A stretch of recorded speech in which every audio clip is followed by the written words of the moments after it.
boa noite. Em instantes vamos estar no ar com o geólogo Cláudio Leal. Ele é diretor-presidente do Instituto Ibramar e vai falar sobre a importância da preservação das nascentes. Não perca!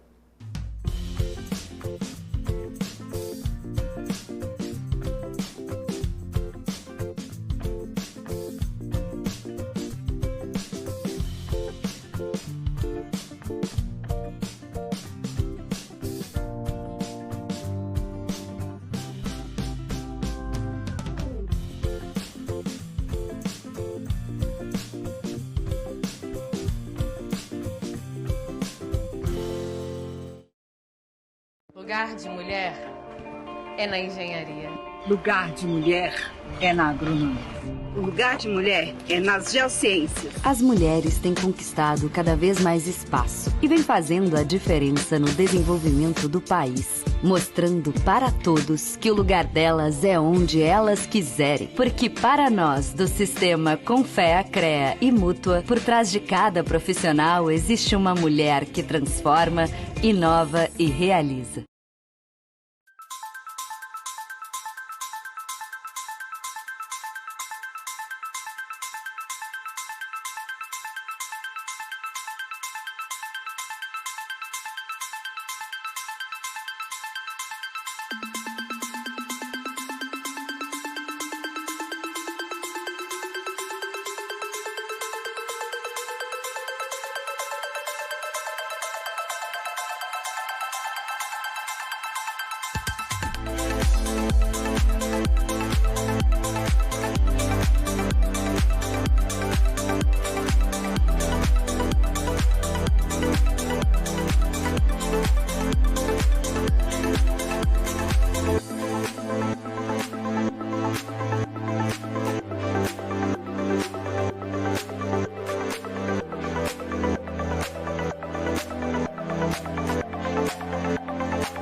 Boa noite. A Mútua Espírito Santo completa 45 anos e comemora o aniversário com uma série de palestras para você. Mas antes de darmos início aos trabalhos desta noite, nós vamos ouvir uma mensagem da diretora-geral da Mútua no Espírito Santo, Leila Issa Vilaça. Boa noite. Em celebração aos 45 anos de existência da Mútua, Caixa de Assistência dos Profissionais do CREA, a mesma tem investido no que há de melhor para a qualificação do profissional capixaba e a difusão do conhecimento. Por isso, estamos promovendo essa série de palestras. Hoje, em comemoração especial ao Dia Mundial da Água, trazemos o tema A Preservação das Nascentes. Sabemos da importância dessas para o ciclo hidrológico e hoje aprenderemos como preservá-las através de técnicas de hidrogeologia. Queremos agradecer a parceria existente entre Mútua Espírito Santo e as entidades de classes do Estado. Hoje, especialmente, a Sociedade Espírito Santense dos Engenheiros. Aproveitem o evento e desfrutem do conhecimento do profissional que nós selecionamos para apresentar o trabalho para vocês. Boa noite. O objetivo dessa nossa série de palestras é entender o funcionamento das cadeias produtivas no Espírito Santo e auxiliar no desenvolvimento dos profissionais capixabas. O tema da nossa palestra essa noite é o processo de revitalização das nascentes, utilizando técnicas hidrogeológicas integradas a processos de restauração florestal. E o tema dessa noite não podia ser mais importante, né? Nesse dia 22 de março, a gente comemora o Dia da Água. E a proteção das nascentes é importante para a sociedade como um todo e também um caminho importante para garantir uma produção agropecuária sustentável, principalmente para os pequenos produtores. A palestra desta noite será conduzida pelo geólogo Cláudio Antônio Leal, diretor-presidente do Instituto Ibramar. Cláudio Leal é mestre em Ciências Marinhas Tropicais, especialista em Engenharia do Meio Ambiente e Geologia do Petróleo. Entre suas muitas atividades profissionais, coordenou projetos ambientais para a Petrobras há mais de 20 anos. Junto com o Instituto Ibramar, do qual é diretor-presidente, coordena, participa tecnicamente há mais de 10 anos de projetos de desenvolvimento sustentável e socioambiental, principalmente de conservação e recuperação florestal em áreas de preservação permanente no entorno de nascentes e em faixas marginais dos cursos de água. No Espírito Santo, quando foi funcionário da Petrobras, Cláudio Leal foi coordenador técnico de programas como o Instituto Hidrogeológico dos Aquíferos dos Campos de Produção no Norte Capixaba.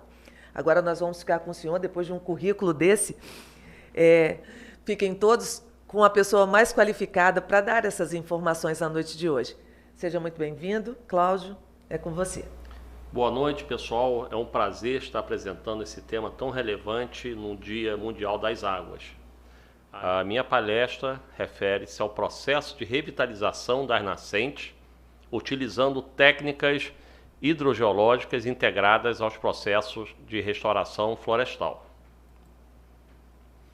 Um breve sumário, eu vou abordar temas já tradicionais, vou passar vai ser em passant esses temas, o ciclo hidrológico, a bacia hidrográfica. Dentro da bacia hidrográfica tem divisões extremamente importantes, que são as suas zonas de recarga, erosão e de sedimentação. Vamos falar sobre a nascente e as suas classificações. As diretrizes legais e o plano de preservação e recuperação de nascentes. E nessa outra abordagem aqui, eu explano sobre as técnicas hidrogeológicas integradas ao processo de restauração florestal. Eu abordo as técnicas de uso e preservação das nascentes, as suas práticas vegetativas, edáficas e mecânicas. E logo em seguida eu abordo o uso sustentável das águas das nascentes, as intervenções técnicas voltadas à preservação e recuperação das nascentes e, finalmente, conclusões e recomendações. Meu nome é Cláudio Antônio Leal, sou diretor-presidente do Instituto Ibramar Eu trabalhei 20 anos na coordenação de projetos ambientais na Petrobras, empresa na qual tenho muito orgulho e me aposentei. Atualmente sou presidente do IBRAMAR. O Instituto IBRAMAR é uma organização da sociedade civil, é uma OSC, ela é uma associação privada sem fins lucrativos e declarada de utilidade pública no Estado do Espírito Santo. Alinhado às políticas ambientais, o IBRAMAR desenvolve há mais de 10 anos projetos de desenvolvimento sustentável e socioambiental, em temas extremamente relevantes, em projetos de conservação, recuperação florestal em área de preservação permanente, no entorno das nascentes e faixas marginais de curso d'águas e preservação e restauração florestal. Nós temos inúmeros projetos aprovados e implantados, tanto no Espírito Santo quanto recentemente no estado de Tocantins, permeando esse tema de nascente, de restauração florestal, e que tem tudo a ver com o Dia Mundial das Águas. Bem, vou falar um pouquinho sobre o ciclo hidrológico. Essa figura é uma figura clássica, né, em todas as universidades, em todas as cadeiras, né, que abordam esse tema relacionado ao tema de hidrologia. É uma figura bastante utilizada. O que eu destaco nessa figura, né, é a questão da importância das nascentes, né? As nascentes são os locais da bacia hidrográfica onde a água é infiltrada e é armazenada nos aquíferos, né? E importante nessa precipitação, nesse ciclo, nós entendermos que essa velocidade, essa quantidade de água que ela circula, ela tem influência de diversos fatores, desde a cobertura vegetal, a altitude, topografia, a solo, geologia e principalmente as ações antrópicas que interferem na sua dinâmica. Outro tema que é intrinsecamente relacionado às nascentes e a uma restauração florestal, essa interdisciplinaridade, refere-se à bacia hidrográfica. É um outro conceito clássico do Barrella, né? A bacia hidrográfica é definida como conjunto de terras delimitadas por divisores topográficos, localizado nas partes mais altas do relevo, drenada por um rio principal e seus afluentes. Um ponto importante, essa definição clássica, né? Ela foi considerada uma bacia hidrográfica de uma forma incipiente, com uma antropização não muito elevada. Então, essas definições a gente tem que levar muito em conta nos nossos estudos, ver toda essa dinâmica dessa bacia. Outro ponto importante é que essa infiltração, né, desses corpos hídricos que se infiltram no solo para a formação do freático e da nascente, ele converge para que seja descarregada numa única saída, que denominado aí o exutório. Bem, essa dinâmica, né, da bacia hidrográfica, principalmente relacionada a seus desníveis topográficos, que tem uma orientação preferencial dos seus rumos de água, sempre para a posição mais alta e para baixo do relevo, e também a questão da contribuição das águas das chuvas, que se abate sobre essa área, né, que a gente chama de uma precipitação efetiva. Nós temos que verificar como ocorre, como se transforma esse escoamento superficial e o escoamento subterrâneo no seu interior por meio da rede hidrográfica ou rede de drenagem. O rio principal da bacia recebe também a contribuição dos seus afluentes, né?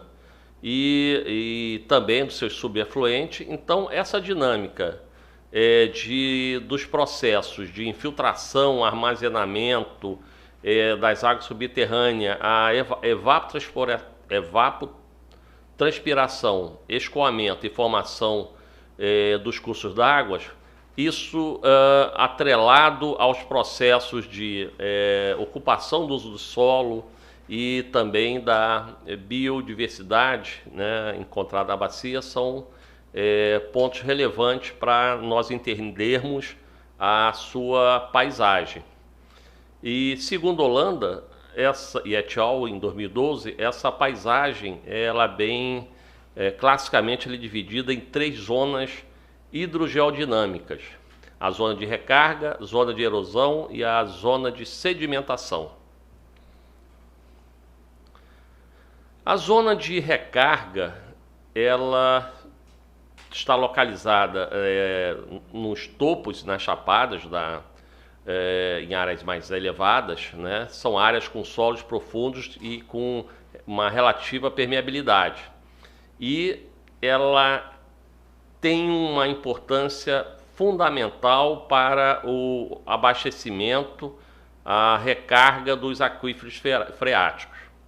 Então, um ponto importante é que essas áreas devem ser mantidas sob vegetação nativa. Nós sabemos que um pouco, tem muita influência antrópica nessa área, mas realmente é muito importante que ela tenha essa prioridade de mantê-la com essa vegetação, visto que elas exercem uma grande influência sobre a redistribuição da água de chuva. Um ponto de atenção que a gente coloca nessa zona tão importante, a zona de recarga numa bacia, são as atividades agropecuárias, que podem impactar as áreas de recarga em consequência da impermeabilização.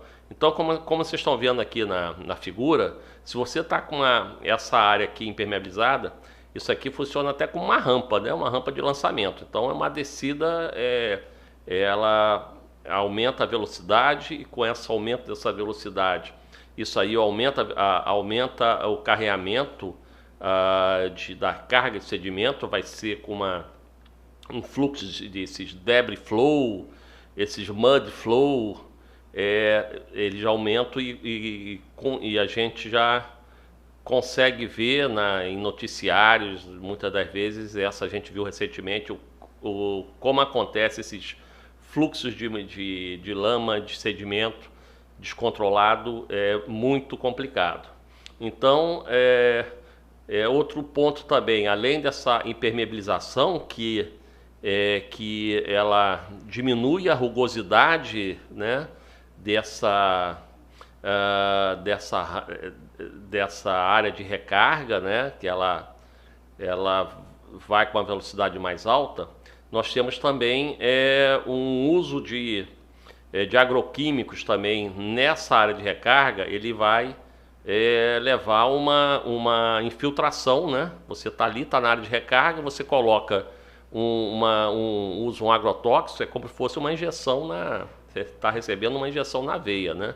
Então, essa é uma ação profiláxica que a gente tem que tomar em relação a esse cuidado dessa zona tão importante. A zona de erosão, né, é uma zona que ela se encontra imediatamente abaixo das áreas de recarga, como a gente está vendo aqui nessa figura 5, né? Ela se distribui as vertentes e declives em comprimento de rampas favoráveis a processo erosivo. Nessa área, o escoamento superficial tende a predominar sobre o processo de infiltração. Então, na zona de recarga, o que predomina? A infiltração. Nessa aqui é o processo de infiltração.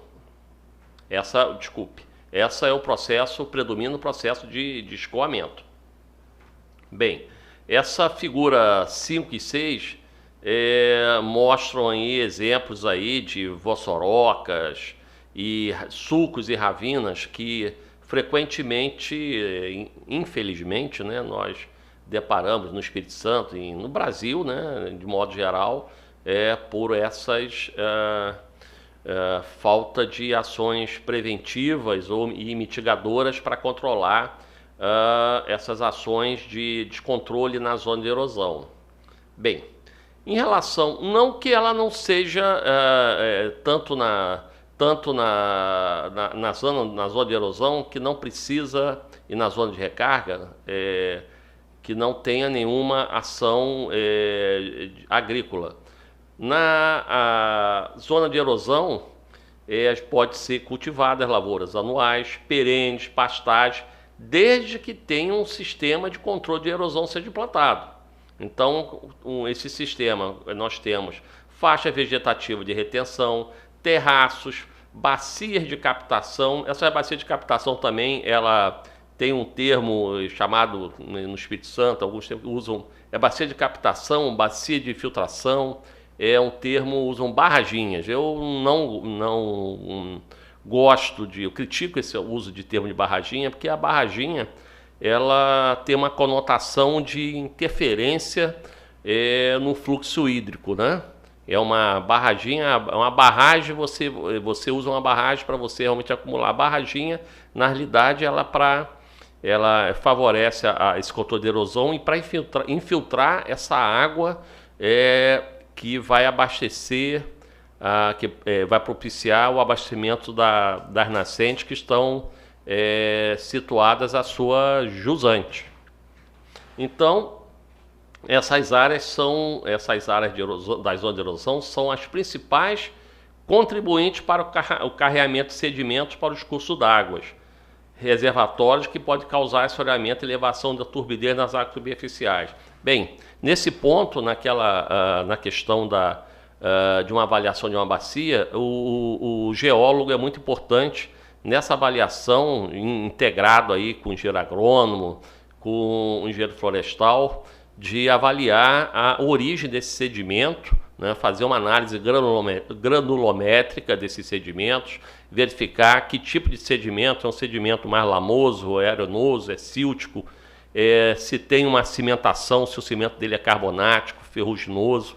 Então são pontos importantes para quando esse fluxo ele desencadear para as regiões mais baixas, a gente ter algumas ações que possam mitigá-la, né, quando ocorrer. A zona de sedimentação é o segmento mais baixo das bacias hidrográficas. São as planícies fluviais. São as vulgarmente denominadas de várzea. Não tem nada a ver com futebol de várzea, mas na realidade aquela zona mais baixa que tenha a principal zona de sedimentação na bacia hidrográfica. Bem, normalmente é uma zona que, pelo fato de ser uma região mais plana, uma região de planície, ela tem uma considerável aptidão para o uso agropecuário, né? Especialmente para a agricultura familiar. Então, nessas zonas, essas planícies, você tem desde a utilização de pecuária, de gado de corte, gado de leite, de ovinos, e também de culturas, né? Culturas brancas, ou milho, né?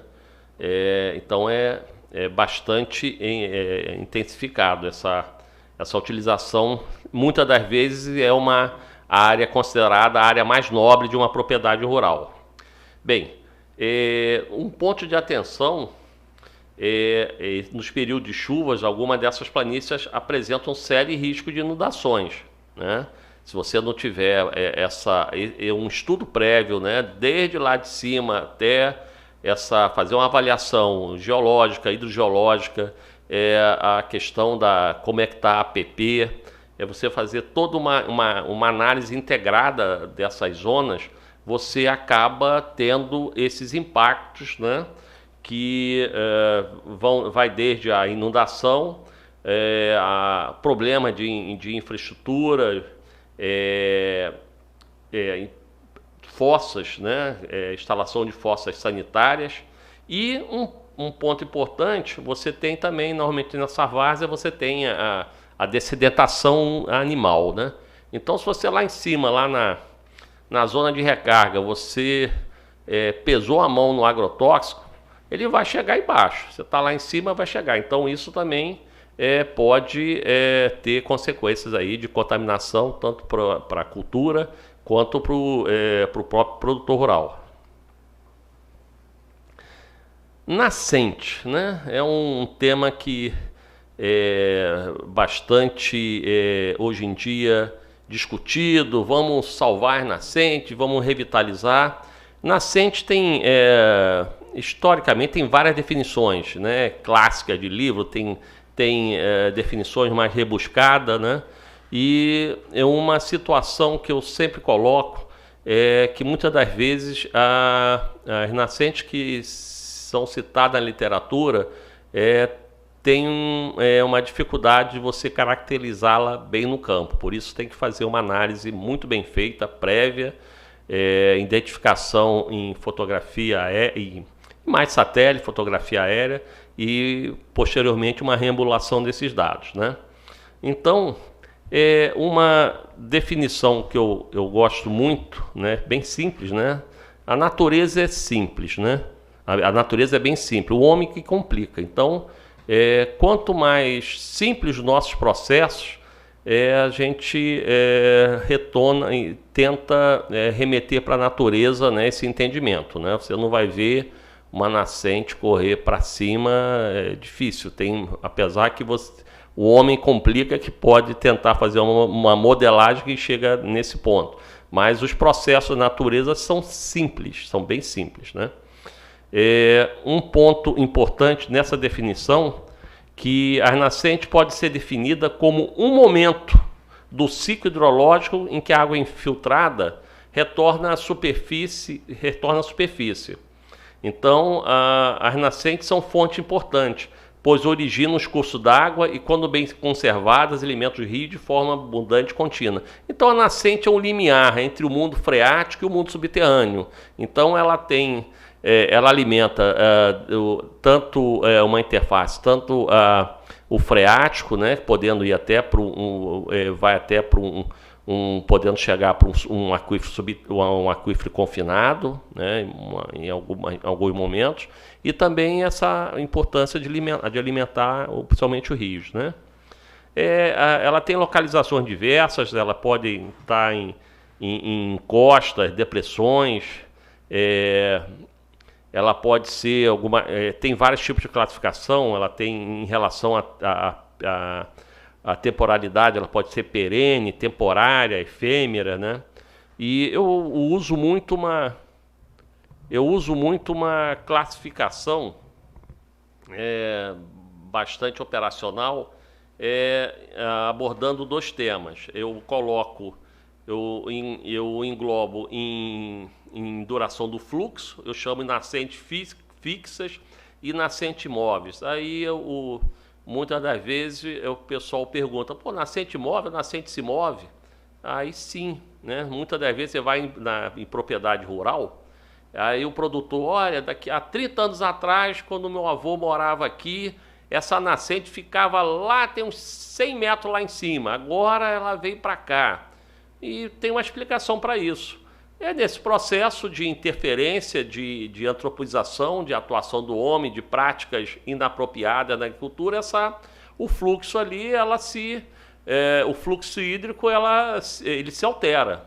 Então é importante também entender, quando você vai fazer uma interferência, você vai fazer uma avaliação de uma bacia, você perguntar para o produtor: vem cá, então aonde que era onde que era essa sua nascente na época do seu avô? Era aqui. Então você anota e estuda. Isso é importante para você verificar aí na hidrogeologia até o fluxo, uma avaliação desse fluxo, né? E as nascentes fixas são aquelas que são fixas em função mais da pujança do seu fluxo hídrico, né? E também eu gosto de trabalhar com temporalidade, né? Então tem as nascentes perenes, intermitentes e temporárias, né? A adjetivação dessas definições já de estudo, e um ponto relevante nessa caracterização no campo que muitas das vezes, né, dependendo da situação, uma nascente temporária que você pode associar uma sazonalidade, ela só aparece, ela aparece somente ali no tempo do período de chuva. Muitas das vezes ela está soterrada, então ela já está abrindo o bico, ela está ali com pouco, ela está pedindo ajuda, pelo amor de Deus, tire um pouco desses sedimentos que me sufocaram. Então essa é um ponto de atenção para a gente fazer essa intervenção, né? Nessa figura 18 aqui, a gente tem uma nascente, exemplo de uma nascente sem acúmulo inicial, só para deixar registrar, esse é um exemplo de campo. Tem uma definição, de Lindley e Franzini, de 1978. Ele classifica a nascente em dois tipos, né? As nascentes sem acúmulo d'água. A nascente sem acúmulo d'água, quando a descarga desse aquífero, concentra-se em uma pequena área localizada. Ela popularmente, elas são chamadas de olho d'água. É interessante esses termos, né? Olho d'água, às vezes, por exemplo, lá tem uns termos, o pessoal chama de alguns termos de nascente, olho d'água, de fonte. Então tem termos assim que a gente tem que filtrar e colocar de uma forma mais técnica, né? Então, um exemplo aqui essa nascente sem acúmulo d'água, ela se mostra aqui à direita, nessa nascente de encosta ou eluvial. Nós temos aqui essa movimentação aqui do lençol freático, né? Na parte inferior tem uma camada impermeável, ele movimenta, e tem um ponto que essa camada aqui, a topografia aqui, a superfície, ela é erodida, então ela se encontra aqui nesse ponto. Outro ponto também, outro exemplo aqui que está, nascente de contato, né? Então é uma coisa interessante, essa nascente, esse fluxo de água aqui, a movimentação esse fluxo de água do freático, ele está, na realidade, é um verdadeiro sanduíche aqui de duas camadas impermeável, praticamente funcionando aqui como semi-artesianismo. Então ela vai movimentando até chegar um ponto de ruptura aqui desse anticlinal aqui que está trapeando. Então ele sai e segue seu caminho, né? Bem, a nascente com acúmulo d'água tem um ponto importante. Se a vazão for pequena, ela poderá apenas molhar o terreno. Caso contrário, ela pode originar um tipo com acúmulo inicial. Ou seja, ela tem como está aqui nessa figura, ela tem uma camada impermeável, né, ou menos permeável, né, que fica paralela à parte mais baixa do terreno. Então a gente tem essa movimentação, ele tem essa água aqui, ela tem essa precipitação, essa água precipitada entra aqui na movimentação do freático, então ela acumula em função tanto dessa precipitação aqui também, como também desse acúmulo de água aqui, nessa interceptação aqui com a parte mais baixa do terreno. Um outro tipo de classificação também é o Castro, em 2001, né? Ele classifica em dois tipos, né? As nascentes pontuais são aquelas que apresentam a ocorrência do fluxo d'água em um único local de terreno, né? Obviamente por isso que é pontual.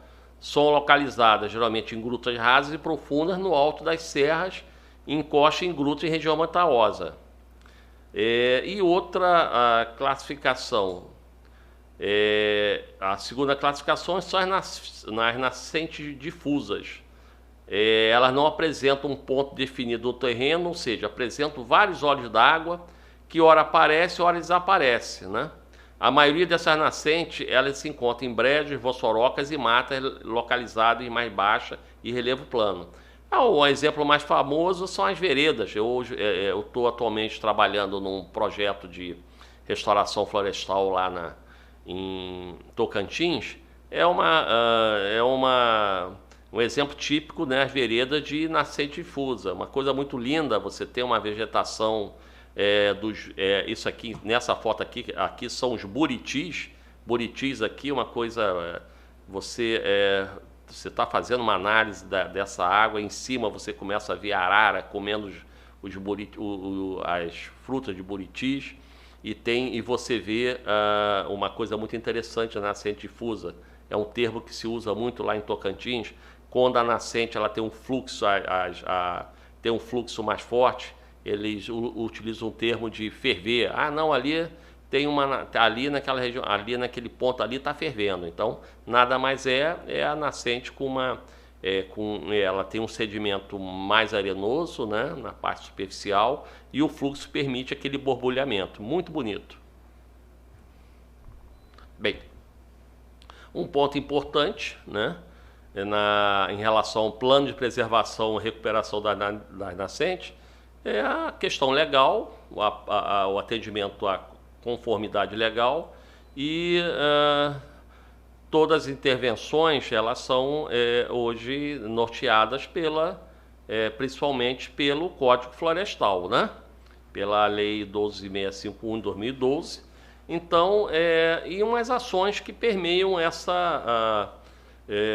esse Código Florestal. Obviamente, nós temos legislações estaduais, temos regulamentação de órgãos de órgãos estadiais de fomento. Aqui no Espírito Santo tem o IDAF, né? Tem a AGER também, Secretaria de Meio Ambiente. Então, todos os estados têm uma legislação específica, né, que complementam o Código Florestal. Mas, via de regras, o objetivo dessa legislação é ela atender, fazer uma promoção desse uso adequado do solo em áreas de recarga de nascentes, a promoção do uso sustentável das águas das nascentes no meio rural, a internalização na sociedade da importância da sustentabilidade no uso de recursos hídricos e outros recursos naturais, e a implantação e disseminação de boas práticas de conservação de água e solo no âmbito do desenvolvimento das atividades produtivas no meio rural. Né, aquela questão, né, que a natureza é justa e perfeita, o homem que não é. Então, as interações, né, essa atuação do homem em relação à paisagem, à sustentabilidade de uma bacia hidrográfica é muito importante. Bem, eu vou abordar agora um tema que faz parte, né, do objeto principal dessa apresentação, né? Quando você faz uma avaliação de uma bacia hidrográfica, né, nós utilizamos várias técnicas e profissionais de uma equipe multidisciplinar, e um ponto relevante são as técnicas hidrogeológicas integradas aos processos de restauração florestal. Bem, qual é o momento que o geólogo ele entra na avaliação de uma bacia hidrográfica? Inicialmente ele tem que, junto com outros profissionais, ele tem que estar no início ao fim com uma equipe analisando, verificando, propondo ações, né, mitigadoras, planos de ações. Mas o primeiro ponto importante a avaliação, a velha análise de fotointerpretação que nós, geólogos, né, utilizamos muito nos nossos processos, nos nossos projetos. Então, obviamente, hoje você tem imagens, você tem imagens com uma resolução fantástica, né, mas o objetivo e a técnica não se perde ao longo desse tempo. Então, nós utilizamos técnicas de geoprocessamento e fotointerpretação de imagem, com quais objetivos? Os objetivos, né, os objetivos básicos. Identificar a fisiografia, a rede de drenagem, as direções preferenciais de fraturas, fluxo de sedimento, possíveis carreamentos, possíveis caminhos de fluxo de sedimentos, as interações antrópicas relacionadas a esse tipo de ocupação do solo. Então, esse conjunto de características, né, em conjunto com a equipe, né, com engenheiro agrônomo, engenheiro florestal, engenheiro do meio ambiente, biólogos, né, eles permitem o planejamento e a integração e ordenamento dos elementos, né, formadores dessa paisagem, né, integrando essas relações bióticas e abióticas do ecossistema e possibilitando intervenções ambientais de qualidade na bacia hidrográfica, né. Um ponto, eu estou colocando aqui um exemplo, né, da bacia de Paroepebas, lá do Pará, no leste do Pará. Então, uma avaliação básica que foi feita, prévia, então foi uma caracterização morfométrica dessa bacia, né? Ela permitiu a diferenciação de áreas homogêneas, né? Possibilitando os estudos de vulnerabilidade ambiental, né? Então eu cito alguns parâmetros importantes que foi analisado nessa bacia, né? E que são importantes em qualquer bacia hidrográfica: a área, o perímetro, o coeficiente de compacidade, o índice de circularidade, o fator de forma, o índice de sinuosidade, a densidade da drenagem, a hierarquia de canais, declividade e o rio principal. Esse ponto de atenção, que é muito importante, que precedendo uma análise de uma bacia, é muito importante você fazer uma atualização, você realizar um mapeamento aerofotogramétrico com drone e comparar essa imagem com uma série histórica de levantamento.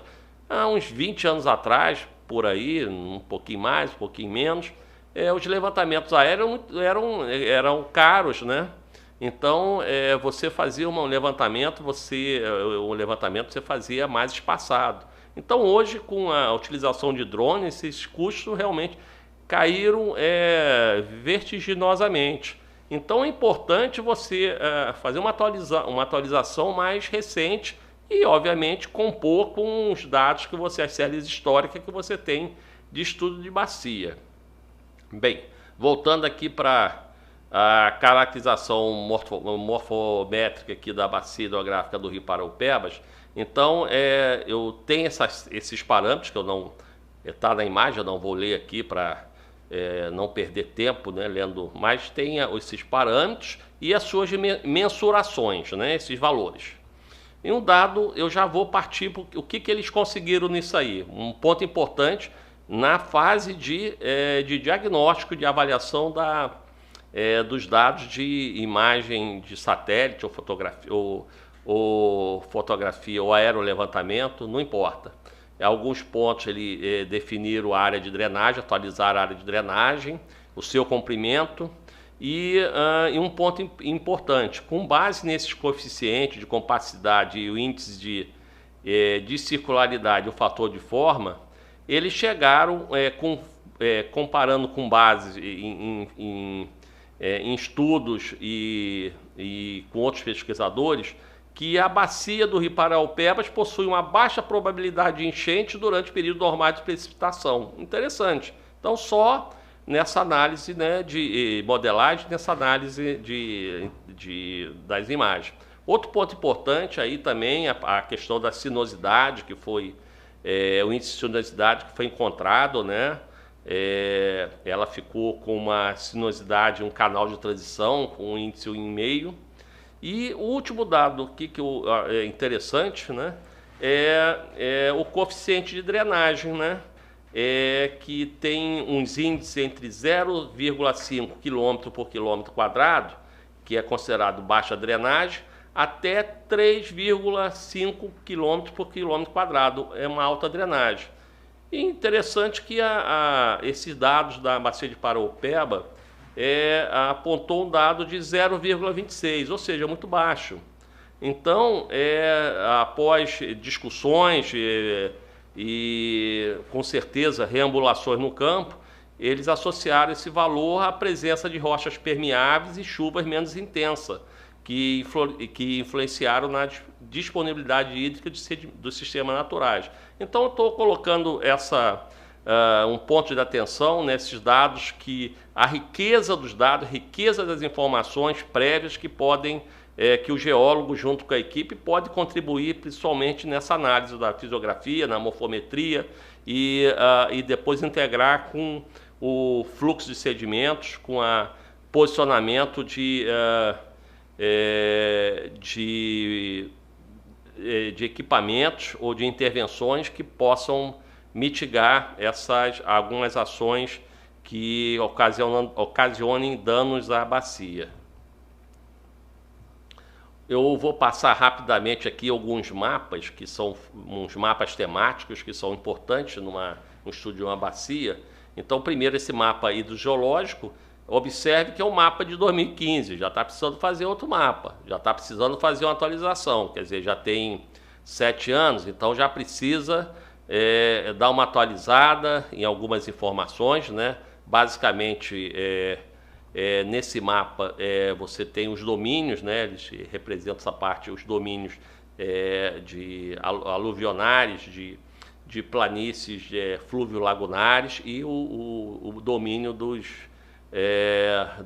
embasamento. Então, eles delimitam isso, então é importante também ter um detalhamento, né, dessas informações.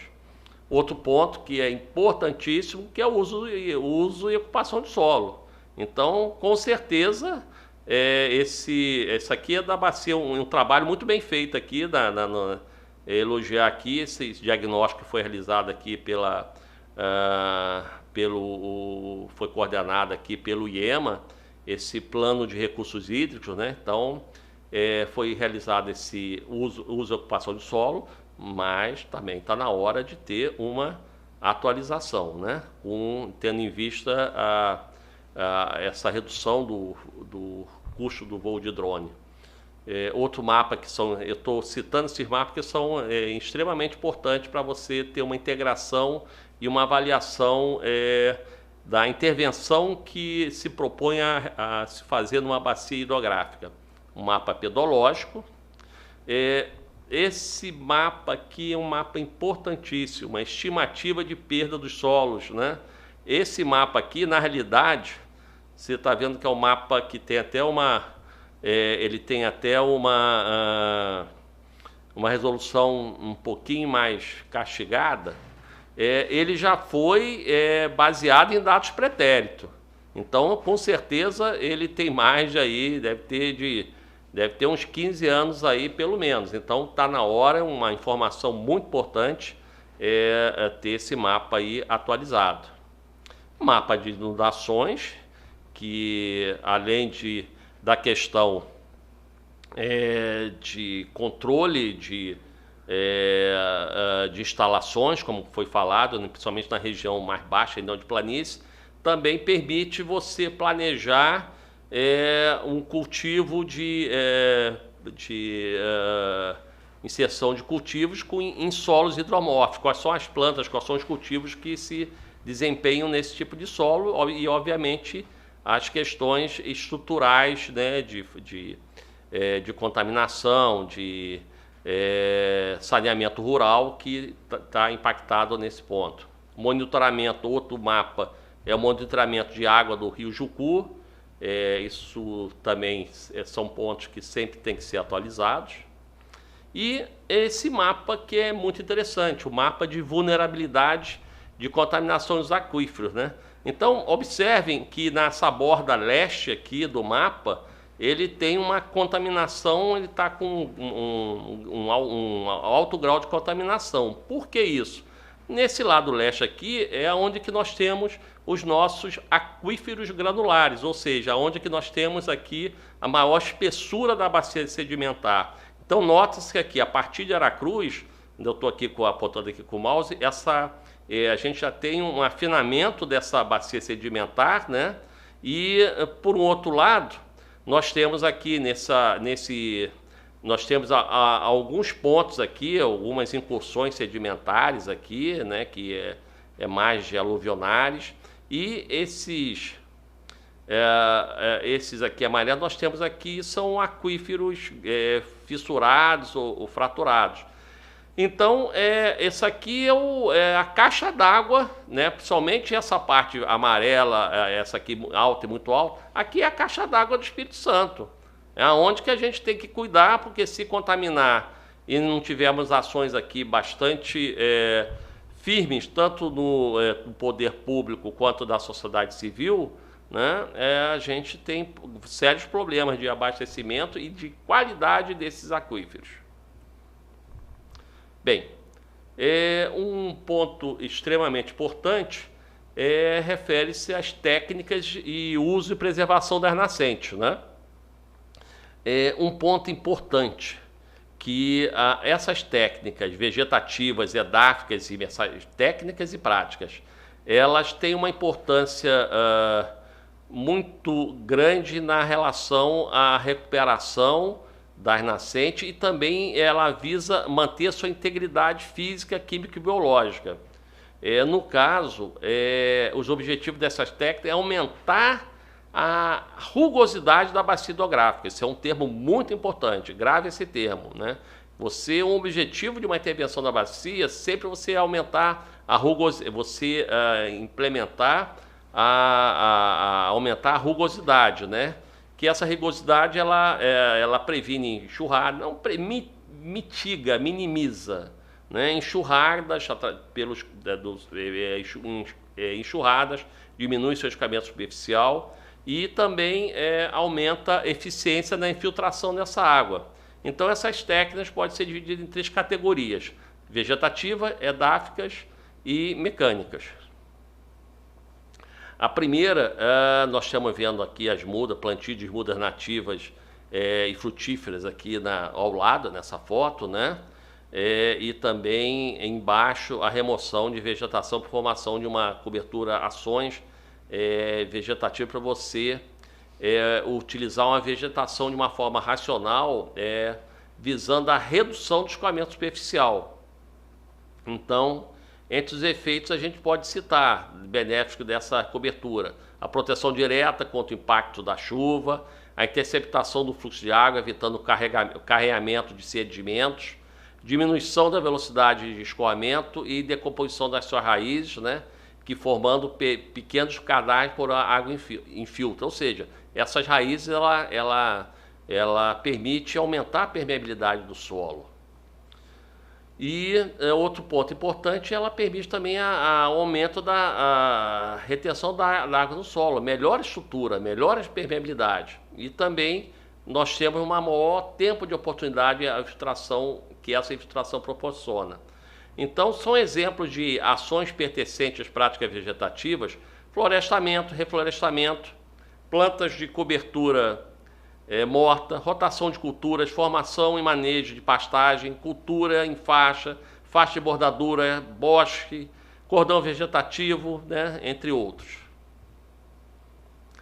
As práticas edáficas também é uma prática muito importante, que ela utiliza modificações no sistema de cultivo para diminuir as perdas para o escoamento superficial, como mostra aqui nas fotos, né? Então, ela tem essas técnicas de cultivo dependendo do tipo de solo e sua textura e declividade. Então, nós temos aqui esse tipo de prática. Nós temos desde uma calagem, né, ao controle de fogo, né, adubação verde. Nas figuras abaixo aqui a gente está mostrando todas essas práticas, né, que são importantes para aumentar a rugosidade na bacia hidrográfica.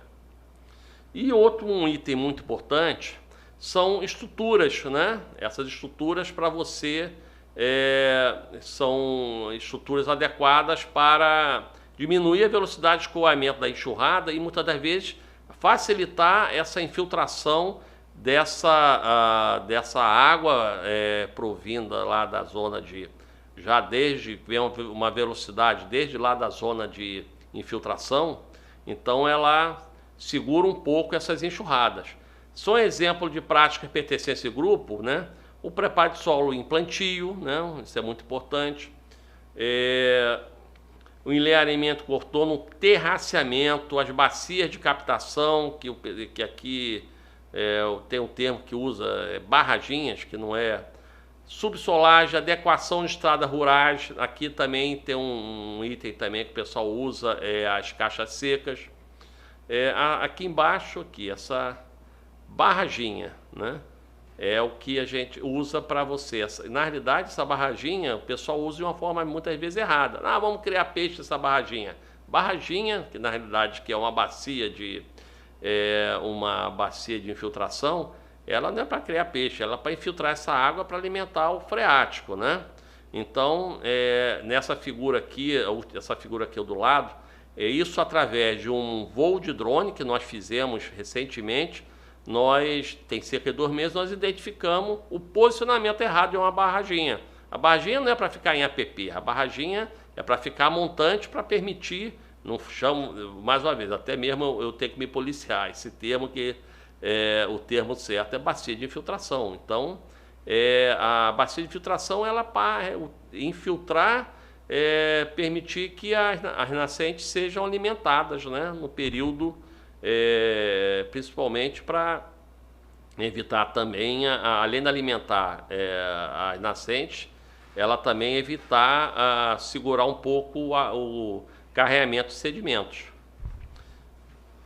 Eu vou passar aqui um vídeo, né, sobre um uso sustentável das águas da nascente. É o chamado método Caxambu. E depois eu faço os comentários sobre esse método. O Ibramar está utilizando, né? E o que às vezes nos preocupa, é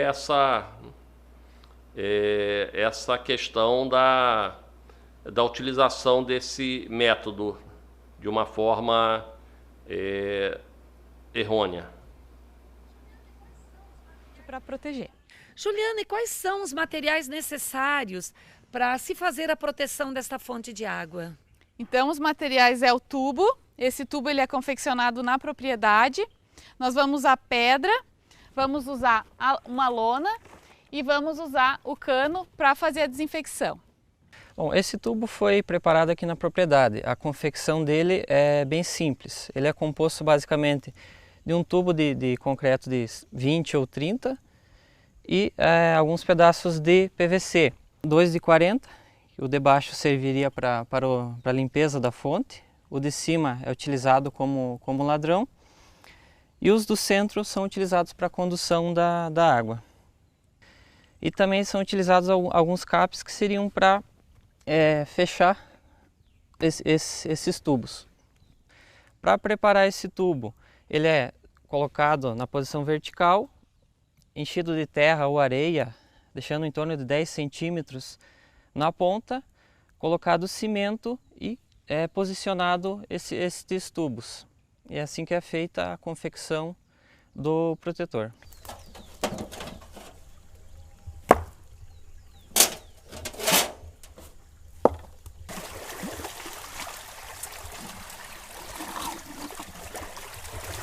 Então eles estão fazendo uma valeta para a gente esgotar um pouco a fonte para poder instalar o tubo. E eles estão fazendo uma valeta para encaixar exatamente o tubo aqui na saída da fonte. Vai fazer uma camada de terra ali embaixo para encaixar o tubo e conseguir vedar ao redor do tubo, para não vazar água pelas laterais. Para o ladrão e para o tubo de limpeza, eles ficam em pé e os canos que vão levar água para casa, eles ficam na lateral. O importante é vedar bem nas laterais, por isso que o Fábio está colocando as pedras pequenas, que é para não ficar vazando água para o redor da fonte. Ela tem que ficar bem, o tubo tem que ficar muito bem vedado. Agora a gente vai começar a colocar as pedras no fundo da fonte ali. Colocamos pedras maiores antes Fazemos uma camada de pedras maiores embaixo e vamos diminuindo o tamanho das pedras nas camadas acima para até cobrir bem de pedra. Então, a etapa que o Fábio está fazendo agora é de colocar o cano de desinfecção, que ele tem que ser colocado no ponto mais alto da fonte protegida. Esse cano ele serve para o produtor, a cada 6 meses, fazer a limpeza e desinfecção da fonte com água sanitária. É adicionado 1 litro de água sanitária nesse cano, que vai deixar o produto reagir. E esse cano tem que ficar sempre tampado. Então agora o que eles estão fazendo é fazer uma proteção ali na entrada do tubo, para que no decorrer do tempo não entre pedra dentro do tubo, que pode entupir. Então, terminada a primeira parte, que o tubo foi encaixado e feito uma camada de pedra, aí colocado o tubo de desinfecção, a gente coloca uma lona, pode ser qualquer lona, e lembrando que ela pegue um pouco da borda ao redor da fonte, que o objetivo da lona é, porque agora nós vamos jogar terra em cima para plantar grama, e a função da lona então é que não entre terra para dentro da fonte. Outra recomendação importante para quando se faz a proteção da fonte é que se faça valeta ao redor da fonte, que vão funcionar como drenos no caso de uma enxurrada que desvia a água da fonte. Isso vai proteger de não estragar a proteção de fonte e de também não ter contaminação da água da enxurrada na água de consumo da propriedade. Então a etapa final aqui da nossa proteção, a gente coloca a lona, a camada de terra, dobramos um pouco a lona para começar a colocar a grama em cima.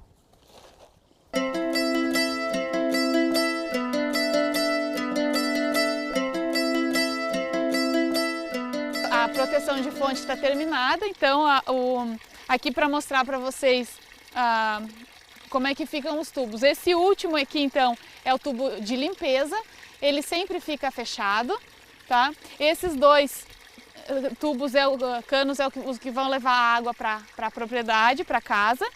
Se não quiserem usar os 2, que um seja suficiente, um pode ficar sempre tampado. Um detalhe final muito importante que a gente recomenda então é que o cano ladrão se coloque uma telinha e prenda ela com arame para se evitar a entrada de insetos e de pequenos animais.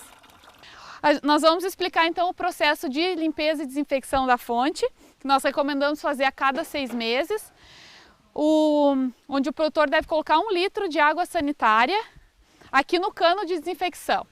Se fecha os 4 tubos lá da fonte e coloca a água sanitária. Como essa fonte é a primeira vez que nós estamos fazendo, a gente recomenda que se faça esse procedimento 2 vezes.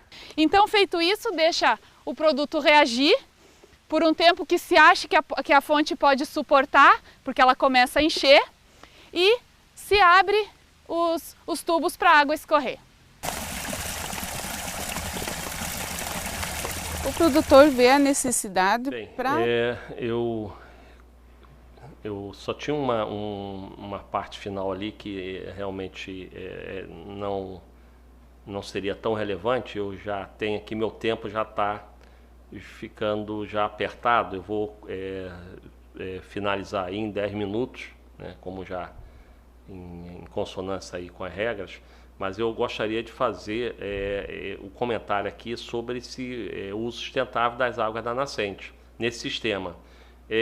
Nos comentários, nós, ao invés de utilizarmos essa lona, que como foi colocado na apresentação, nós colocamos aqui, fazemos uma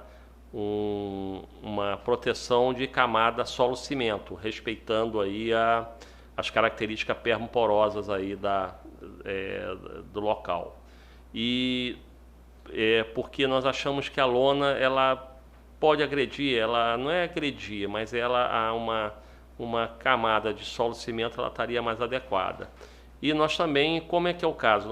É feita toda uma limpeza dessa área aqui da nascente e esse sistema de aproveitamento sustentável de água nascente é colocado justamente essas pedras com contatos irregulares para aumentar a permeabilidade, e nós também colocamos na base dessa nascente uma brita 1 e por cima essas pedras com irregulares para justamente permitir maior permeabilidade, e fazemos todo o cuidado, o restante das tubulações como foi colocado.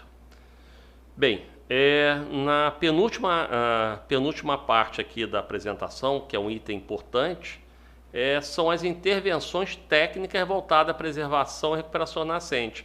Essa tabela aqui é uma tabela adaptada do estudo que foi feito pela o Plano de Nascente São Francisco. Um estudo muito bem feito, muito criterioso, e nós já tentamos algumas diretrizes muito importantes.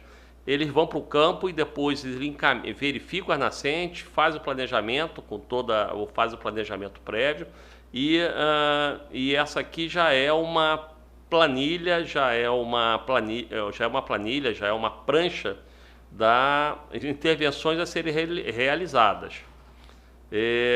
Nós observamos que nas nascentes preservadas, basicamente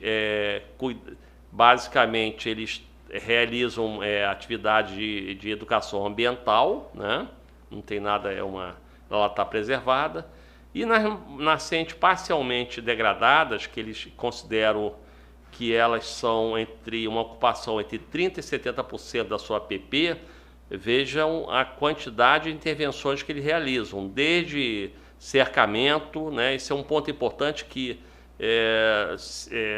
só o cercamento, não adianta fazer um cercamento da nascente. Se você cercar uma nascente, se continuar vindo sedimento, você vai cercar um montinho de areia. Então isso a gente tem que ter esse cuidado.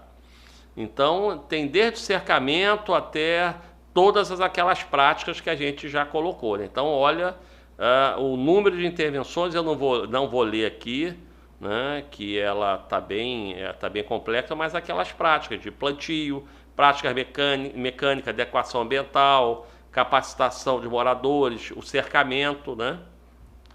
E em termos de técnicas, a última aqui é a nascente degradada.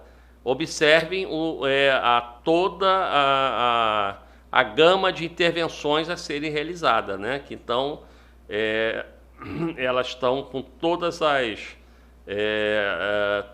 evidências que ela realmente tem que implementar, inclusive esse sistema de revitalização ali que o Ibramar está utilizando, que é um caxambu adaptado, né, com algumas adequações que nós recomendamos. Bem, por fim, as nossas passo aqui as conclusões, né, e recomendações relacionado a esse tema, que é um tema bastante relevante, né, para a importância das nascentes. Primeiro ponto, a integração dos dados pretéritos com a atualização de aerolevantamento com drone torna-se uma técnica complementar essencial para a ampliação do conhecimento e planejamento das intervenções na bacia hidrográfica. Outro ponto de atenção e uma recomendação as principais práticas para preservação e recuperação de nascentes são oriundas de técnicas de conservação de solo, as quais visam manter sua integridade física, química e biológica. O princípio geral, em ambos casos, é aumentar a rugosidade da bacia. Então, a gente sempre tem que ter isso em mente. Nossas intervenções é para aumentar, propiciar que a bacia hidrográfica amplie sua rugosidade.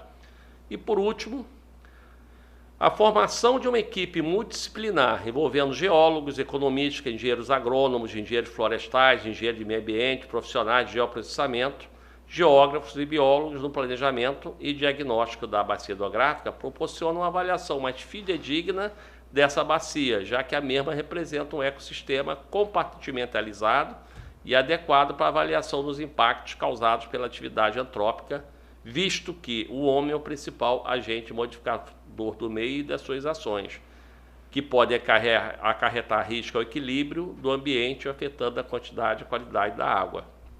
Como eu falei no início, né, a natureza é justa e perfeita, o homem já não é. Antes de darmos início à nossa série de perguntas, veja as vantagens de ser um associado Mútua.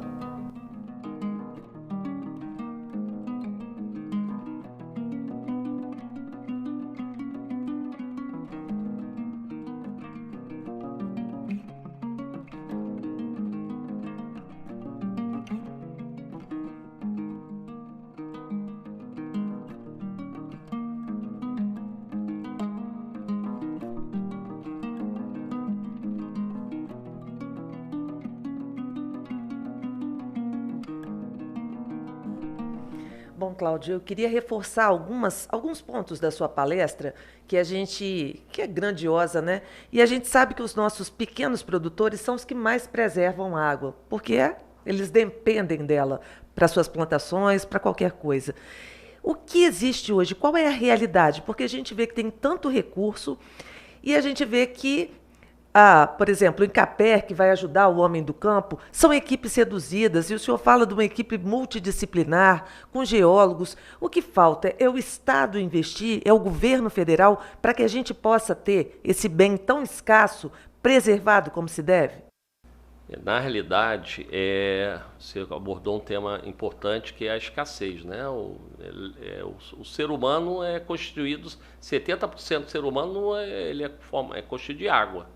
Então, esse tema, a água nascente, é um tema bastante relevante. Na realidade, o que, no meu entendimento, que ocorre são ações que estão sendo realizadas de forma desordenada. Tem recurso, precisa convergir esses recursos para tanto recursos federais, estaduais e entidades privadas. Então, muitas das vezes você faz um estudo, esse estudo não é divulgado e esse estudo é repetido porque não tem uma divulgação. Então, essa falta de comunicação e integração, e olha que nós estamos no século da mídia, né? Mídia digital. Então, são assim, ações que a gente entende que não dá para ter esse fim como está tendo.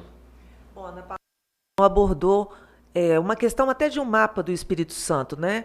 O senhor disse que os custos hoje estão muito mais baratos do que há 20 anos atrás e que nosso mapa é bom, mas que está desatualizado. Por que isso acontece? Falta interesse do poder público?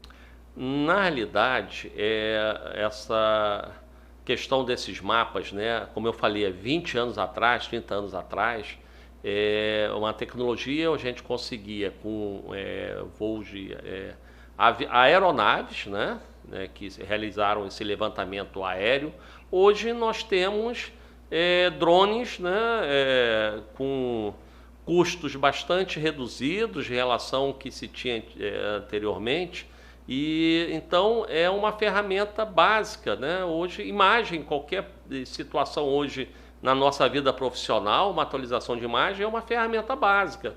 Então nós precisamos realizar essa atualização. A atualização é necessária. O trabalho, esses mapas que foram coordenados aqui pelo Plano de Recursos Hídricos aqui do IEMA, o trabalho foi muito bem feito, mas como eu coloquei ali, 2015 a gente já precisa ter uma atualização desse estudo para ontem. E recurso é um tema tão relevante. Você precisa de um médico você precisa de um médico uma vez por mês ou 2 vezes. Você precisa de um engenheiro. Agora em vários profissionais agora, água e comida você precisa todo dia. Então, são informações que a gente tem que convergir para ter essa condição de você ter comida e ter água para seus processos, água principalmente seus processos produtivos e demais processos inerentes à vida humana. A gente está vivendo hoje num mundo de grandes catástrofes, né? A gente vê grandes períodos de chuva, a água não infiltra e cada vez mais pessoas morrem em desastres que é inconcebível tanto dinheiro para se aplicar nisso e que acaba se perdendo igual a água que não infiltra no solo, né? Perfeito, você tocou num tema bastante sensível, né? Se essas ações preventivas, com certeza, aquele velho ditado, prevenir é melhor que remediar. Então, essas catástrofes que aconteceram e vão acontecer no Rio, infelizmente, em Minas, então é falta de ação do poder público em medidas que não são medidas que tem medidas simples, tem medidas de curto prazo, tem medidas de longo prazo, mas com certeza já estariam pagas e muito bem pagas, né, sem considerar a vida humana perdida desses processos. Agora, professor, eu recebi uma pergunta aqui de como o pequeno produtor ele pode fazer essa adaptação que o senhor mostrou agora no final da palestra para que ele preserve a sua nascente. Aonde ele deve ir, o que ele deve fazer? Essa é uma pergunta muito importante. Nós temos a preocupação, a questão uma divulgação de mídia, ela também tem o seu lado positivo e o seu lado negativo. Então, a gente com a divulgação dessa revitalização dessas nascentes, tem que ser com profissionais que conheçam a realidade, que a gente já viu o caso, vamos pegar o filme do YouTube, vamos pegar uma reta escavadeira, vamos começar a fazer, não. Nós temos condições, o Ibramar já tem projetos em relação a essa questão de revitalização e uma recomendação, não procurem profissionais habilitados para realizar esse tipo de intervenção. Professor, infelizmente o assunto é tentador, a gente é ávido por conhecimento, mas infelizmente chegamos ao fim. Eu quero agradecer muito ao senhor pelas explicações tão ricas em nome da sociedade capixaba e também dos nossos pequenos agricultores rurais. E eu quero lembrar a vocês que as perguntas que ainda não foram respondidas, nessa live, vão ser encaminhadas para o geólogo para que ele possa respondê-las posteriormente. Depois de agradecê-lo, eu queria agradecer muito a você que acompanhou mais esse programa, que faz parte das comemorações dos 45 anos da Mútua Espírito Santo. Eu espero você no nosso próximo programa.